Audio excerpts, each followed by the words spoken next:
2 ತಿಂಗಳ ಕಾಲ ಐಪಿಎಲ್ನಲ್ಲಿ ಬ್ಯುಸಿಯಾಗಿದ್ದ ಟೀಂ ಇಂಡಿಯಾ ಆಟಗಾರರು ಟಿ20 ವಿಶ್ವಕಪ್ ಚಾಂಪಿಯನ್ ಪಟ್ಟಕ್ಕಾಗಿ ಅಮೆರಿಕ ತಲುಪಿದ್ದಾರೆ. ನ್ಯೂಯಾರ್ಕ್ನಲ್ಲಿ ಪ್ರಾಕ್ಟೀಸ್ನಲ್ಲಿ ತೊಡಗಿದ್ದಾರೆ. ಆದರೆ ಟೂರ್ನಿ ಆರಂಭಕ್ಕೂ ಮುನ್ನವೇ head coach Rahul Dravid and Rohit ಶರ್ಮಾಗೆ ಹೊಸ ಟೆನ್ಷನ್ ಶುರುವಾಗಿದೆ. ಭಾರತ ತಂಡವು ತನ್ನ ಮೊದಲ ಪಂದ್ಯವನ್ನು ಜೂನ್ 5ರಂದು ಐರ್ಲೆಂಡ್ ವಿರುದ್ಧ ಆಡಲಿದೆ. ಹಾಗೆಯೇ ಜೂನ್ 9ರಂದು ನಡೆಯಲಿರುವ ಹೈ ವೋಲ್ಟೇಜ್ ಪಂದ್ಯದಲ್ಲಿ ಟೀಂ ಇಂಡಿಯಾ ಮತ್ತು ಪಾಕಿಸ್ತಾನ ಮುಖಾಮುಖಿಯಾಗಲಿವೆ. ಆದರೆ ಟೀಂ ಇಂಡಿಯಾದಲ್ಲಿ ಮಾತ್ರ ಇನ್ನೂ ಯಾವುದೊಂದು ಕೂಡ ಸರಿಯಿಲ್ಲ. ಭಾರತ ತಂಡ ಈಗಾಗಲೇ ಅಭ್ಯಾಸ ಆರಂಭಿಸಿದ್ರೂ ಕೂಡ ವಿರಾಟ್ ಕೊಹ್ಲಿ ಇನ್ನೂ ಕೂಡ ತಂಡವನ್ನು ಸೇರಿಕೊಂಡಿಲ್ಲ. ವೀಸಾ ಪೇಪರ್ ವರ್ಕ್ಗಳ ವಿಳಂಬದಿಂದ ಕಿಂಗ್ ಕೊಹ್ಲಿ ಅಮೆರಿಕಕ್ಕೆ ತೆರಳುವುದು ತಡವಾಗಿದೆ. ಟಿ20 ವಿಶ್ವಕಪ್ ಮುಡಿಗೇರಿಸಿಕೊಳ್ಳೋಕೆ ಇತರೆ ತಂಡಗಳು ಈಗಾಗಲೇ ಬ್ಲೂ ಪ್ರಿಂಟ್ ಅನ್ನು ರೆಡಿ ಮಾಡಿಕೊಂಡಿವೆ. ಎದುರಾಳಿ ಪಡೆಯನ್ನ ಹೇಗೆ ಬೇಟೆಯಾಡಬೇಕು ಎಂಬ ಬಗ್ಗೆ ಲೆಕ್ಕಾಚಾರ ಹಾಕಿದ್ದಾರೆ. ಆದರೆ ಐಪಿಎಲ್ನಲ್ಲಿ ಬ್ಯುಸಿಯಾಗಿದ್ದ ಟೀಂ ಇಂಡಿಯಾ ಮಾತ್ರ ಇನ್ನೂ ಗೇಮ್ ಪ್ಲಾನ್ ಅನ್ನು ರೆಡಿ ಮಾಡಿಲ್ಲ. ಅಷ್ಟೇ ಯಾಕೆ ಇನ್ನೂ ಕೆಲ ಆಟಗಾರರು ಟೀಮ್ನೇ ಸೇರಿಕೊಂಡಿಲ್ಲ. ಇದು ಹಲವು ಗೊಂದಲಗಳನ್ನು ಹುಟ್ಟುಹಾಕಿದೆ. ಅಲ್ಲದೆ ಜೂನ್ 5ರಂದು ಟೀಂ ಇಂಡಿಯಾದ ಅಭಿಯಾನ ಶುರುವಾಗಲಿದೆ. ಇದಕ್ಕೂ ಮುನ್ನ ಜೂನ್ 1ರಂದು ಬಾಂಗ್ಲಾ ಎದುರು ಒಂದೇ ಒಂದು ಅಭ್ಯಾಸ ಪಂದ್ಯವನ್ನಷ್ಟೇ ಭಾರತ ಆಡಲಿದೆ.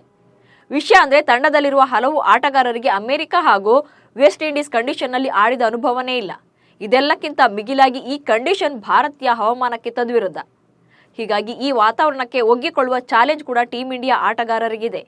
8 ದಿನ ಮುಂಚೆ ಅಮೆರಿಕಕ್ಕೆ ಕಾಲಿಟ್ಟಿರುವ ಆಟಗಾರರು ಈ ವಾತಾವರಣಕ್ಕೆ ಎಷ್ಟರ ಮಟ್ಟಿಗೆ ಒಗ್ಗಿಕೊಳ್ತಾರೆ ಎಂಬ ಪ್ರಶ್ನೆಯೂ ಇದೆ. ಈ ಟೆನ್ಷನ್ ಒಂದ್ ಕಡೆಯಾದ್ರೆ ಮತ್ತೊಂದು ಕಡೆ ವಿಶ್ವಕಪ್ ತಂಡದಲ್ಲಿ ಸ್ಥಾನ ಪಡೆದಿರುವ ಹಲವರ ಪ್ರದರ್ಶನ ಕೂಡ ಹೇಳಿಕೊಳ್ಳುವಂತಿಲ್ಲ.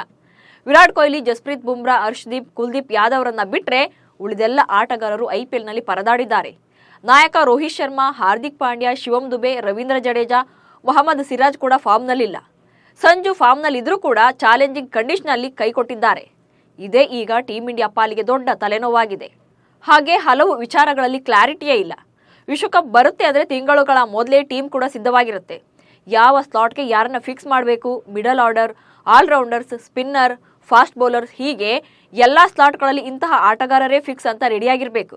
ಟೀಂ ಇಂಡಿಯಾದಲ್ಲಿ ರೋಹಿತ್ ಶರ್ಮಾ ಸ್ಲಾಟ್ 1ಅನ್ನು ಬಿಟ್ಟರೆ ಉಳಿದ್ಯಾವ ಸ್ಲಾಟ್ಗೂ ಕೂಡ ಯಾರೊಬ್ಬರು ಕೂಡ ಫಿಕ್ಸ್ ಆಗಿಲ್ಲ. ಹೀಗಾಗಿ ಬೆಸ್ಟ್ ಪ್ಲೇಯಿಂಗ್ 11 ಆಯ್ಕೆ ನಿಜಕ್ಕೂ ಕೂಡ ಕೋಚ್ ಅಂಡ್ ಕ್ಯಾಪ್ಟನ್ಗೆ ಸವಾಲಾಗಿದೆ. ಹಾಗೆ ಟೀಂ ಇಂಡಿಯಾದಲ್ಲಿ ಕೋರ್ ಗ್ರೂಪ್ ಕೂಡ ಇಲ್ಲ. ಒಂದಷ್ಟು ಮಂದಿ ಏಕದಿನ ಫಾರ್ಮ್ಯಾಟ್ನಲ್ಲಿ ಬ್ಯುಸಿಯಾಗಿದ್ದ ಆಟಗಾರರಾಗಿದ್ದರೆ ಇನ್ನೂ ಕೆಲ ಆಟಗಾರರು ಟಿ20 ಮಾತ್ರವೇ ಸೀಮಿತವಾಗಿದ್ದರು.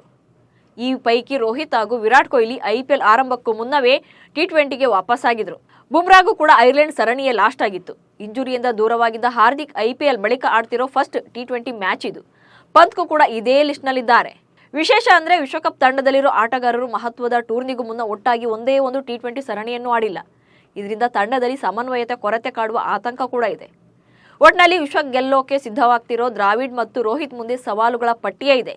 ಇದನ್ನೆಲ್ಲ ಮೆಟ್ಟಿ ಹೇಗೆ ಪರ್ಫಾರ್ಮ್ ಮಾಡ್ತಾರೆ ಅನ್ನೋದೇ ಈಗಿರುವ ಪ್ರಶ್ನೆ.